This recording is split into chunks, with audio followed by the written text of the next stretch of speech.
Welcome to 5 minutes of unfiltered business inspiration for you. And today the theme is piece of junk. I recently got an email about something that I had created that was and is a piece of junk. And it got me thinking about the refinement process. So how entrepreneurship actually works versus how we want it to work. And I think this is going to give you a little reframe and reminder. So this month I'm celebrating 12 years as an entrepreneur, a business owner. I've shared some of the biggest mistakes in the previous episode. Listen to that if you missed it. And one of the things that you definitely learn is this idea of refinement and being willing to take something which is a mess and continue to make it better. I think that that's a very hard thing for most of us to do, especially if you are a high achiever, you're someone who did well in school or was judged on that. It's very much we think along black and white.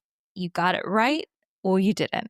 It's very rare that we had the teacher that said, oh, okay, you got an F, but you can retake this exam. Sometimes, not often. Actually, looking back, I think that those teachers were the most in tuned and probably had it right.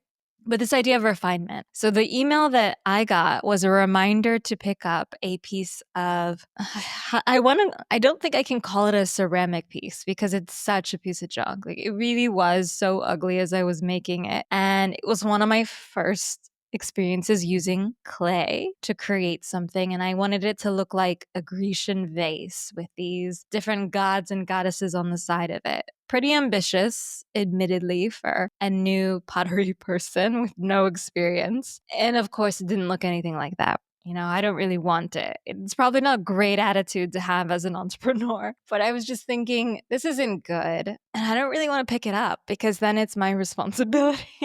So, to be continued what I actually decide to do. But that's not the point of this episode. The point is that it's so tempting to want to forget and just let go of things that did not work, instead of looking at them a little bit deeper into why or how to make it better. Now, in this case, I can't really fix it. It's already been gone through to the kiln. It's been baked. There's nothing that I can do for it. But in most instances, we can take the failed launch. We can take the failed product. We can take the event that no one bought and we can refine it. And we can make it better. And in fact, that's usually how you do get a success, because it's rare that we pinpoint perfectly what people need, especially when you're a team of one and you're reliant only on your perspective and your assumptions. And so knowing that if you had something that is just a piece of junk, to put it in less soft terms here, to think about, is this something that I could refine a little bit more?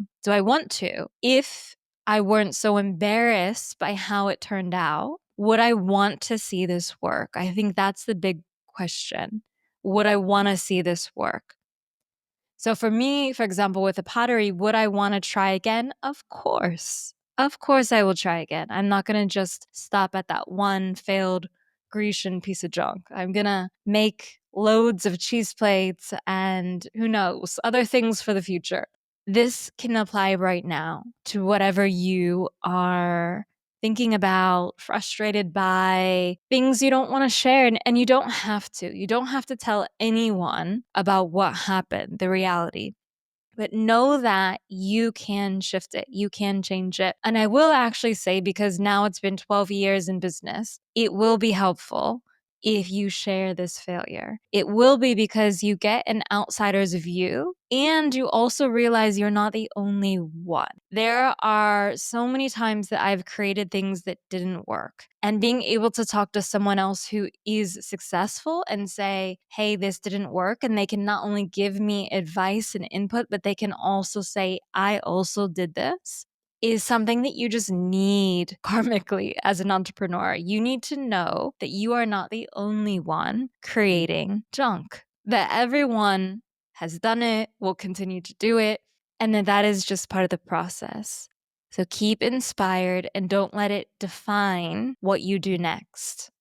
Thank you for listening. Remember, get that last episode on my 12 years and 12 lessons for some laughs and also some inspiration. And I will see you in the next one.